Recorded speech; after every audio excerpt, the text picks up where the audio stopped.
மனித வாழ்க்கையில் சில நாட்கள் சாதாரண நாட்கள் அல்ல, அவை தெய்வீகமாக கதவைத் திறக்கும் தருணங்கள்.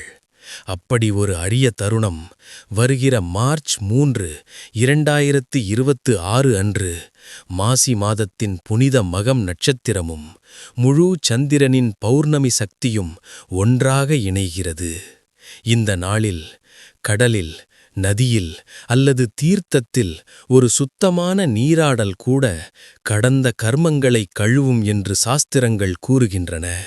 கோவில்களில் நடைபெறும் தீர்த்தவாரி தரிசனம் 1000 யாக பலன் தரும்.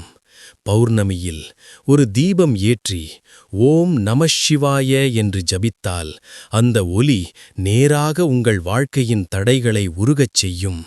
பித்ருதோஷ நிவர்த்தி, குடும்ப வளம், மன அமைதி, புதிய தொடக்கம். இந்த மாசி மகம் உங்கள் வாழ்க்கையில் ஒரு திருப்பு முனையாக அமையட்டும். இந்த புனித தகவலை உங்கள் அன்பானவர்களுடன் பகிருங்கள், லைக் செய்யுங்கள், காமெண்டில் ஓம் நமசிவாய என்று எழுதுங்கள், சப்ஸ்கிரைப் செய்து இந்த ஆன்மீக பயணத்தில் இணைந்திருங்கள். தெய்வ அருள் எப்போதும் உங்களுடன் இருக்கட்டும்.